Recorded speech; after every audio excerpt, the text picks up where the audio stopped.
But we will move on to the Ice, who, as we just spoke about with the Rush, they're sitting on top still, the Melbourne Ice. They split the weekend with the Rush.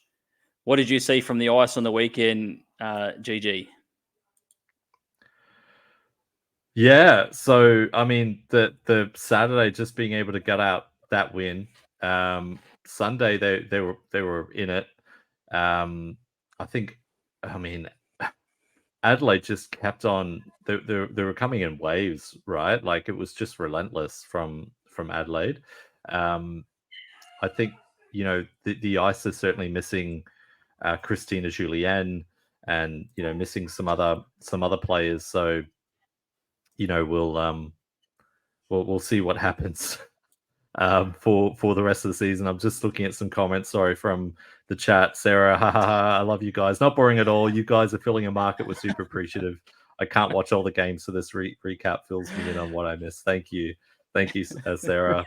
And then Sean O'Connor, new quote graphic coming to HHA tonight. 2 boring hosts. Don't miss the minute. Thank you, Sean. But yeah, I mean, Melbourne, we've said all season that they were going to be kind of around there or thereabouts come the end of the season, around the top. Looking at the strength of the roster, Kayla Best will bounce back after that, after the Sunday. But they've got 3 great goalies as well, with Best, Carson, and Piers. I was surprised that Piers didn't play this weekend, just as I was surprised that Knott didn't. But I mean, 3 goalies, one of them's got to sit. Well, they faced roughly about 80 shots between the 2 games, so that's a fair workout. Yeah, it is. Yeah. There was a pretty wild play that you've uploaded from Apparithio. It's like, it's desperation stuff, and it's so cool. It's I'll load it up now, but it's like, it's inches stuff, isn't it? It's everything's a game of inches, and this sort of stuff is what you love to see as a coach, as a fan. And I can't imagine, if you're out on the ice, what sort of reception you get from your teammates as well. If they score, it's unlikely for them to score another 3 goals. However, here's Marinook, empty net. Great save in the end by Apparithio.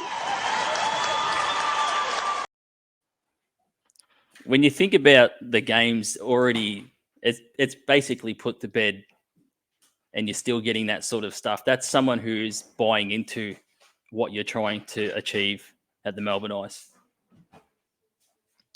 Yeah, I mean, we've talked about Ashley Apparithio a lot, because she's so vital to what this Melbourne Ice team does, and is going to be a big part of their success. Just never quits. Smart player, loves those apples. So yeah, just phenomenal. I'm gonna go back, because I didn't bring up this comment earlier because I knew what was coming.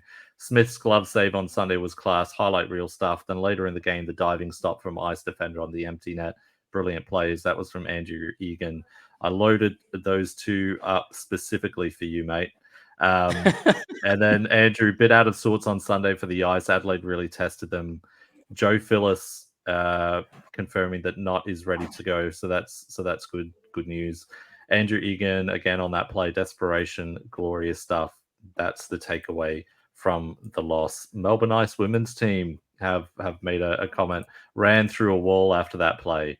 Yeah, I'll bet, absolutely. And even Christian Knott, apps for save of the year, recognizes game there. So yeah, that was a big play. I mean, they were down 5-2, but just that never quit.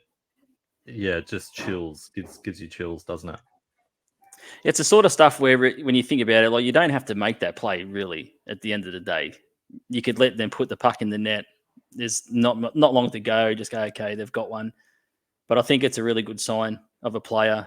And we know, like, we've talking about Apparithio enough, working hard both ways, and it just seems just no quit. There's no quit on every play. Yeah, no, 100%. Yeah, when you think of the Melbourne Ice and the team, you like, I can't imagine them without Ashley Aparicio. She's just such a big part of that group.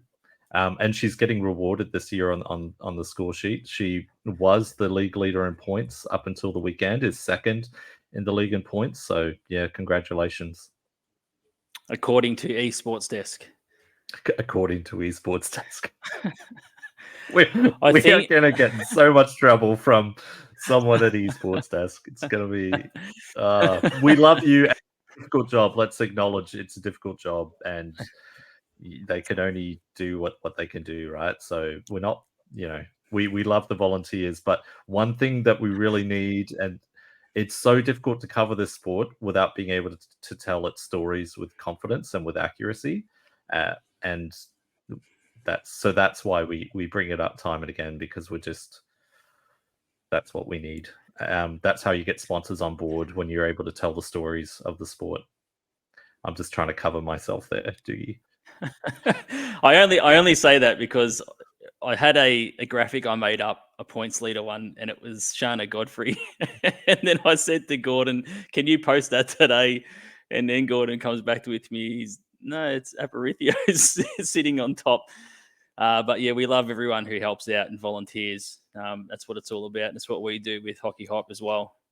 One of the things that I noticed from the weekend, before we move off the rush and look towards next weekend's games, Shana Godfrey went goalless on Sunday for the first time in 9 games. And that would have played a major role in the result. Godfrey is one of the best goal scorers, point scorers, and I don't think Shana's going to have too many weeks where there's no goals going into the back of the net. No. She'll be. It's yeah. She'll be back. She'll be back for sure. Oh yes, and a shout out. Rush versus Ducks this weekend. That is the Ducks' final exhibition games. Are we able to? No, they're not official AWIHL exhibition games, but they are games between 2 teams. One team happens to play in the AWIHL. So yes, so they'll be playing down at Ice HQ. The last time the Melbourne Ducks played, they played the Sirens in a pair of exhibition games, and it split the series. Big improvement from the Ducks, of course, looking to get into the league next season. So we'll see what happens there. But yeah, good luck to both teams. Hopefully no injuries. Joe just mentioning our juniors will get ice time. So that's a good thing. Yeah, that's good for their development too. It's good for the Ducks as well. I think from what I can see anyway, is that it's all gone pretty well for the Ducks in the games that they've held out at Ice HQ. We all know the Ducks are trying to get a license to come into the A-Dub. So good luck to them, and we'll see down the line in the future what the outcome is with the Ducks and their license application. Before we move on from the Ice, there was something I was going to mention. Oh yes, I was just going to say I don't think they're stressing too much about the result on the weekend. The Ice, I think it's just 2 good teams that'll be in the finals and competing hard. That those fixtures can go either way on any given weekend. So I don't think the Ice are stressing out too much about the result on Sunday.